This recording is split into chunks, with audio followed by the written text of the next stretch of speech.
Nyumba 16 zaezuliwa katika mvua iliyoambatana na upepo ikinyesha katika wilaya ya Hanang mkoani Manyara.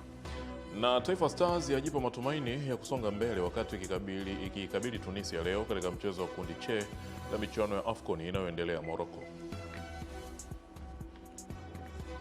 Mtazamaji wa Channel 10, leo ni Jumanne ya Desemba 30 mwaka 2025. Mtazamaji, karibu sana katika asubuhi njema. Mimi naitwa Emily Lazarus na tunafahamu hapa mara nyingi tunaanza na habari. Karibu sana. Mvua zinazoendelea kunyesha na kuandamana na upepo mkali katika maeneo mbalimbali ya mkoa wa Manyara zimesababisha nyumba 16 kuezuliwa na kuharibu mali nyingine za wananchi, huku pia ikiezua kanisa la FPCT eneo la Masakta wilayani Hanang. Wananchi walioathiriwa na tukio hilo wamesema kuwa mvua hiyo ilionyesha usiku wa kuamkia jana imeandamana na upepo mkali na kupelekea kuharibu makazi yao. Kutokana na athari hizo, waathiriwa wameiomba kamati ya maafa ya wilaya Hanang kuwasaidia kwa kuwapatia msaada wa kibinadamu ikiwemo makazi ya muda, chakula na mahitaji mengine muhimu, wakati wakiendelea na mchakato wa kurejea katika maisha yao ya kawaida. Tukio hili limetokana na mvua ambayo imeambatana na upepo mkali sana na hatimaye kuporomosha jengo la kanisa hapa. Ombi letu kwa serikali, labda tunaomba tu watuunge mkono katika ujenzi wa jengo hili. Nilikutana na janga hili la upepo mkali ambalo limezua nyumba yangu, jiko, mahali pa kulala na chumba cha kulala kuku. Bati zote zilichukuliwa na upepo mkali, zikafurumushwa, zikapelekwa mashambani. Zingine nimezikuta umbali kama kilomita karibia mita 500. Lakini mbele ya nyumba yangu kuta wa mita 70 umeangushwa chini na huu upepo. Kama kuna uwezekano watusaidie.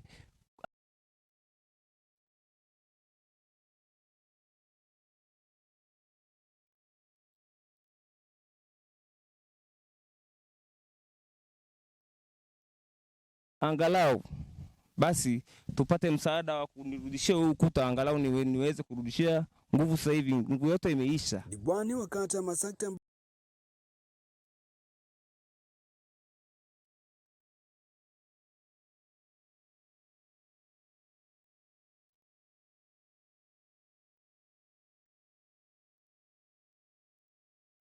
pia ni mwenyekiti wa kamati ya maendeleo ya kata Tobias Gitianga, kwa kushirikiana na mwenyekiti wa kijiji cha Masakta Faustin Martin, wamethibitisha kutokea kwa maafa hayo. Waliopata madhara ni nyumba 16 zilizonyanyuliwa paa na zingine kubomoka kabisa. Baada ya hapo, mimi kama mheshimiwa diwani nilichukua jukumu la kuwajulisha viongozi wangu. Nikampigia mheshimiwa mkuu wa wilaya, nikamjulisha mheshimiwa mbunge. Basi tukakaa kamati ya maendeleo ya kata ambayo ndio kamati ya maafa kubaini changamoto zilizojitokeza baada ya mvua hii kuleta madhara. Na kule nyumbani paa zilikuwa zinanyanyuliwa zinatupwa mpaka nyumba ya jirani. Kwa hiyo bahati nzuri haikuweza kuumiza mwananchi yoyote wala haikuleta madhara kwa upande wa wanadamu wala mifugo. Kumbuka mnamo tarehe 27 muda wa saa 9 ya jioni kama sikosea au saa 10 tulipata mvua ambayo ilikuwa na upepo mkubwa sana. Lakini kwa bahati mbaya tulipatwa na madhara kwenye kijiji changu. Kwa hiyo ni masikitiko makubwa. Tunasikitika kwa jambo hili ambalo limejitokeza, japo ni mpango wa Mungu. Kimsingi niseme tu serikali tuone na iwaone wananchi hawa, angalau kama kuna namna yoyote ya kuwafariji kwa jinsi yoyote, ningeomba serikali weke mkono wake tu. Mimi niombe hilo tu. Wananchi wametakiwa kuchukua tahadhari wakati huu wa mvua. Kutoka wilayani Hanang mkoani Manyara, mimi ni Elia Kimani, Channel 10. Waziri Mkuu wa Jamhuri ya Muungano wa Tanzania Dr. Mwigulu Nchemba amewataka Watanzania kuendelea kuwakataa watu wanaochochea chuki za kutaka kuvuruga amani pamoja na utulivu uliopo hapa nchini, kwa kuwa nia yao ni kudhoofisha maendeleo. Dr. Nchemba ametoa wito huo wakati akizungumza na wananchi katika eneo la Bunjubi wakati alipofanya ziara ya ukaguzi wa soko pamoja na miundombinu ya barabara pamoja na kituo cha mabasi kinachojengwa katika eneo hilo. Yakiwemo yote yaliyoahidiwa, yakiwemo yaliyoko kwenye ilani, yakiwemo yaliyopo kwenye dira. Ili yaweze kufanikiwa, lazima nchi yetu iwe na amani. Lazima nchi yetu iwe na amani. Bila amani hatuwezi tukafanikisha haya yote. Na niwapongeze sana wana Dar es Salaam, mmechagua amani. Tumejifunza na mmesema hatutarudia tena, mmechagua amani. Aidha, Dr. Nchemba pia amewataka wananchi kuwa macho na mbinu zinazotumika na wanaharakati wanaodai kuhamasisha haki kwa kuendelea kuwashawishi baadhi ya vijana kuvuruga amani, lakini pia kujiepusha na mbinu nyingine ya kutumia imani za dini kwa nia ya kuwagawa. Tilia kwenye nchi zilizowahi kuharibikiwa, kila mtu alikuwa anajiona yeye hahusiki. Yaliwakumba wote. Na sasa naanza kuona mchezo, kila mtu anadhani anatumia tu uhuru wake wa kusema. Anatumia tu uhuru wake wa kusema. Wengine wanachokoza, wengine wanachokozeka. Tunacheza na mtego ambao ukitunasa ni ngumu sana kutoka. Hili tuambizane wote na nafsi zetu zituongoze. Watu wawe responsible na taifa hili. Tusiwapeleke watu kwenye mtego wa aina hiyo.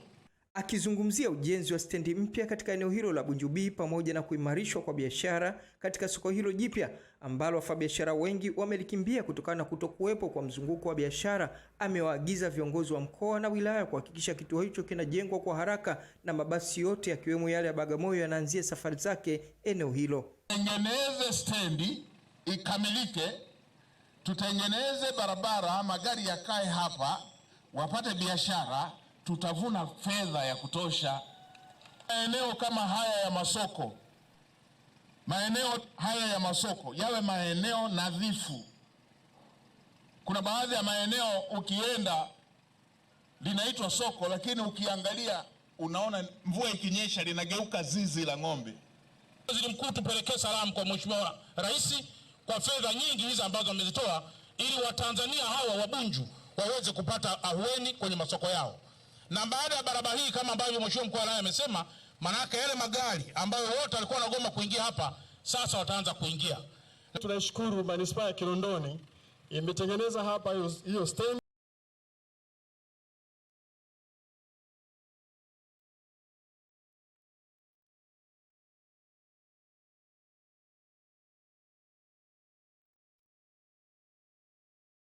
Na wanaendelea kuikamilisha, ikiwa ni pamoja na ufungaji wa taa, kwa sababu gari zinazotoka Bagamoyo zinapita hapa hadi nyakati za usiku. Kwa hiyo pasipokuwa na mwanga inakuwa ni hatari. Kwa hiyo kuna taa hizi zimewekwa hapo zinazofikia 22. Hamisi Suleiman, Channel 10, Dar es Salaam. Serikali ya Mapinduzi ya Zanzibar imesema ujenzi wa kituo cha afya Konde ni hatua muhimu ya kuongeza huduma za kibingwa, kwani kituo hicho kitakapokamilika kitakuwa na vifaa muhimu vya matibabu kwa lengo la kuokoa maisha ya wananchi wakiwemo akina mama na watoto. Zungumza wakati wa uwekaji wa jiwe la msingi la ujenzi wa kituo hicho, ikiwa ni shamra za sherehe za mapinduzi matukufu ya Zanzibar, Waziri wa Nchi Ofisi ya Rais Ikulu Dr. Saada Mkuya Salum amesema kuwa serikali imeamua kujenga vituo vya afya vya kisasa vyenye kukidhi huduma zote katika maeneo ya karibu ili kuwapunguzia wananchi umbali wa kufuata huduma hiyo masafa ya mbali. Amesema kazi ya serikali ni kuhakikisha vituo hivyo vya afya vinapata wataalamu wa kutosha wa kutoa huduma zenye ubora kwa wananchi wake, kwani ndio dhamira ya mapinduzi matukufu ya Zanzibar ya mwaka 1964. Kituo hiki ni sehemu muhimu kabisa ya utekelezaji wa dhamira ya serikali ya kuhakikisha huduma bora za afya zinapatikana kwa karibu na wananchi, hususan kwa jamii ambazo ziko katika maeneo yaliyo mbali na huduma za rufaa. Kituo hichi, ndugu wananchi, kitakuwa ni hatua muhimu katika kuongeza huduma za afya za kibingwa karibu na wananchi wa Konde na maeneo ya jirani, hususan kwa wagonjwa wa dharura na wajawazito wasioweza kufika hospitali ya wilaya wakati wa dharura. Kwa upande wake, Katibu Mkuu wa Wizara ya Afya Dr. Mngereza Mzee Miraj amesema serikali ya Mapinduzi ya Zanzibar imetoa maelekezo katika maeneo makuu 5 ikiwa ni pamoja na kuwa na miundombinu rafiki ya utoaji wa huduma bora Unguja na Pemba, pamoja na kuwa watumishi wenye uwezo. Serikali iliweza kutoa maelekezo kujikita katika maeneo makubwa matano. La kwanza ni kuhakikisha kuna miundombinu rafiki kwa utoaji wa huduma bora na za kisasa katika vituo vyote vipya 142. Pili, tuwe na watumishi wenye sifa na uwezo. Tatu, pawe na upatikanaji wa uhakika wa dawa na vifaa tiba vya kisasa. 4, utoaji wa huduma ya afya kwa kutumia mifumo ya tehama katika vituo vyote 142. Mimi ni Hamisi Mkotia wa Channel 10. Mkuu wa mkoa wa Tabora Paul Chacha ametembelea kwa ajili ya kukagua baadhi ya maeneo yaliyoathiriwa na mvua kubwa zinazoendelea kunyesha mkoani humo, ambapo ameziagiza mamlaka kuhakikisha zinasimamia na kuzuia wanaoendelea kujenga bila vibali vya ujenzi. Hii ndio hali halisi iliyopo hapa eneo la Ikindwa, kata ya Mapambano, ambapo tuta la bwawa la Italia limepasuka na kukata barabara. Wananchi wa eneo hili la Ikindwa hofu yao kwa sasa ni usalama wao kutokana na kadhia hii. Imekuwa changamoto. Sasa hivi tuko kwenye masuala, sasa hivi wanafunzi wamefunga shule. Tuko tunajiuliza kwamba watoto wetu katika hili janga lililotokea, je, watoto wetu hawatapoteza maisha? Na changamoto hii jana imetupa shida kubwa sana jinsi ya kupita, ila haijaleta athari yoyote ya maafa wala nyumba yoyote kuanguka. Kwa hilo ndio tunamshukuru Mwenyezi Mungu, ila tunaomba serikali ituangalie, itatusaidia kwa jinsi gani ili kuweza kupata mwafaka wa kuweza kupita, kwa sababu hii ndio njia shortcut tunayoitegemea. Kwa maana asilimia kubwa wengi wanaenda kutafuta riziki kule, wanalima kule asilimia kubwa sana, na wengi wanaokaa kule wanakwenda makazini kama vile wanafunzi. Mkuu wa mkoa wa Tabora Paul Chacha akiwa ameambatana na wataalamu mbalimbali amefika eneo hili, akaagiza wataalamu wa halmashauri na taasisi nyingine za serikali kuangalia hatua za haraka kusaidia kuondolea adha wananchi inayowakabili. Tujue kwamba maeneo mengi yamejengwa kwenye majeruba ya mipunga. Kwa sisi wenyewe tumeaziba maji. Njia za maji tumeziba sisi wenyewe. Kwa hiyo tujitahidi na tuweke utaratibu, kwa sababu meya upo hapa, tuweke utaratibu mgumu kidogo na tuwe serious, tusimamie kwamba mtu asijenge sehemu kama hajapewa kibali cha ujenzi. Kiangalia hakuna mtu ambaye haoni kwamba alipojenga ni hatarishi, lakini pia ni jukumu letu kuendelea kuelimisha. Ila sasa TARURA na wataalamu wa bonde, umwagiliaji, mkae nyinyi wote muone njia sahihi ya kufanya ni nini. Ni bwawa lihame liondoke, barabara ipite itapitaje, spillway ikae wapi? Tushirikiane wote afu tutafute nguvu ya kuweza kutekeleza hayo ambayo mtakayokuwa mmeyashauri kwa usahihi. Kutoka hapa katika mtaa wa Ikindwa, kata ya Mapambano iliyopo manispaa ya Tabora, mimi ni Pendo Salu, Channel 10. Shule za msingi Kisiosio na Ikombe zilizopo kata ya Matema wilaya ya Kyela mkoani Mbeya zimepokea msaada wa vifaa mbalimbali vya kufundishia kutoka umoja wa wakazi wa Matema waliosoma kwenye shule hizi ili kukabiliana na changamoto zilizopo, lakini pia kuongeza hamasa ya kujifunza kwa wanafunzi. Kakikabidhi mashine za kudurufu mitihani yani printer katika shule za kata ya Matema na projekta kwa ajili ya kufundishia shule hiyo yenye idadi kubwa ya wanafunzi katika shule ya msingi Kisiosio. Umoja wa watu wa Matema wakiongozwa na mwenyekiti wao Mhandisi Esther Mwabulelo wamesema wameamua kufanya hivyo ili kurudisha fadhila katika shule zao walizosoma. Mahitaji haya ni pamoja na kushirikiana na walimu, ambapo walisema kwamba kuna changamoto ambazo wanazipitia hususan kwenye ufundishaji wa tehama. Kwa hii mitaala mipya wakasema kwamba wakipata printer na projector zinaweza kuwasaidia katika ufundishaji wao. Tumeleta projector shule ya msingi Kisiosho na tumeleta simenti mifuko 20 kwa ajili ya ujenzi wa bwalo kwenye shule ya sekondari ile Kinyasa. Mkuu wa shule ya msingi Kisiosho Edwin Kiranga amesema shule hiyo ina wanafunzi zaidi ya 900 na walimu 9 pekee, hali ambayo inaleta ugumu katika ufundishaji na ujifunzaji kwa wanafunzi, na hasa katika kipindi ambacho mitaala inawalazimisha wanafunzi kutumia mifumo ya kompyuta. Huku mkuu wa shule ya msingi Ikombe Sostenes Haule amesema shule yake na wanafunzi zaidi ya 600 na walimu 5 pekee. Walimu nao walimu 9, lakini mpaka sasa hizi tunafunga shule nilikuwa na wanafunzi 976. Kiasi kwamba ni upungufu mkubwa, nahitaji walimu karibu 22. Sisi tuna wanafunzi 629. Katika wanafunzi 629 tupo walimu saizi 5 tu, na katika 5 mmoja na stafu mwakani mwezi wa 3. Tumepata changamoto sana wakati fulani wanafunzi. Kwa mfano mwaka huu katika shule yangu ni wanafunzi wa kwanza ambao wanatekeleza mtaala mpya wa shule za sekondari.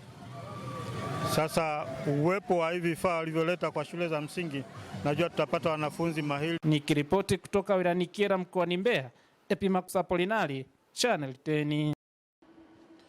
Waziri wa Afya, Uchumi wa Bluu na Uvuvi Masoud Ali Mohamed amesema serikali itaendelea kuimarisha sekta ya elimu ya afya nchini ili kuhakikisha upatikanaji wa wataalamu wenye ujuzi na uwezo wa kukabiliana na changamoto za huduma za afya.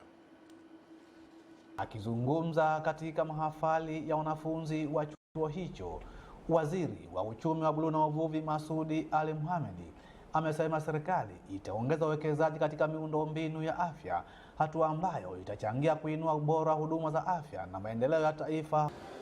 Itaendelea kuimarisha miundombinu ya elimu katika sekta ya umma na katika sekta binafsi. Na uwepo wetu leo ni kielelezo kwamba serikali hii imeendelea kuimarisha miundombinu ya sekta ya elimu kama ilivyoimarisha miundombinu katika maeneo mbalimbali. Kwa ni watani wahitimu, wazazi, walimu pamoja na wanafunzi kutumia fursa hiyo kwa manufaa yetu sote, lakini zaidi kwa manufaa ya nchi. Mkuu wa chuo cha afya Pemba Mwajuma Alishehe amesema chuo hicho kimefanikiwa kuwasomesha na kuhitimu wanafunzi zaidi ya 500 katika fani ya wafanyakazi wa afya ya jamii. CWU, yani community health workers, yani wafanyakazi wa ngazi ya jamii kwa muhula miwili.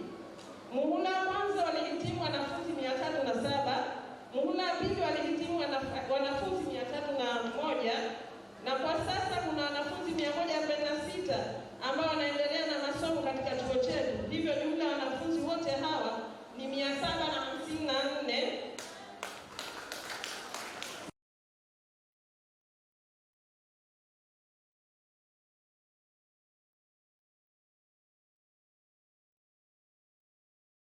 Tuna imani huko tunakokwenda Mwenyezi Mungu atatusaidia kwenda kuisaidia jamii, kwenda kutoa huduma za afya kwa njia bora kabisa ambazo tumefundishwa tukiwa katika chuo hiki. Alhamdulillah, nimejifunza vyema vya kutosha na nina ujuzi wa kutosha, na naamini naweza kwenda kufanya kazi katika kituo cha afya chochote ambacho Mwenyezi Mungu atanijalia nitapata kuajiriwa ama nitaenda kufanya kazi. Ni Masanja Mabula, Channel 10, Pemba, Zanzibar. Na katika michezo, mtazamaji, tunaelezwa timu ya taifa ya Tanzania, Taifa Stars, inatarajiwa kushuka dimbani hii leo katika mchezo wa mwisho wa hatua ya makundi ya kuwania kufuzu mashindano ya AFCON 2025. Mchezo huo utafanyika majira ya saa 1 kamili jioni kwa saa za Afrika Mashariki katika uwanja wa Prince Abdullah jijini Rabat, Morocco, ambapo Stars watavaana na Tunisia. Akizungumza katika mkutano na waandishi wa habari, kaimu kocha mkuu wa Tanzania Miguel Gamondi amesema timu ipo tayari kupambana, akiwaamini wachezaji wake na imani yake ni kwamba wako tayari kuipeperusha vyema bendera ya taifa lao, akiungwa mkono na mmoja wa wapiganaji hao, Novatus Dismas. We are ready. We are ready to give a fight, a battle.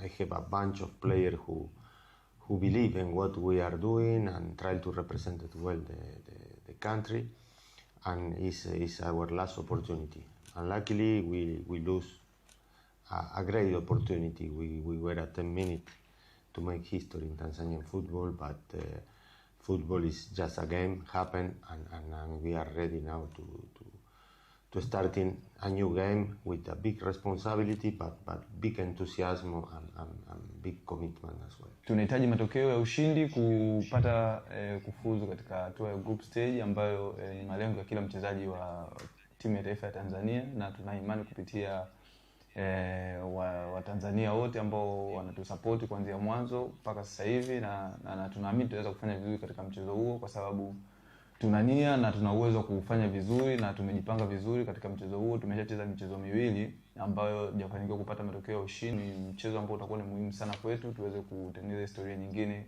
katika nchi yetu. Mtazamaji, ni mwisho wa habari ya asubuhi njema. Endelea kuwa nasi.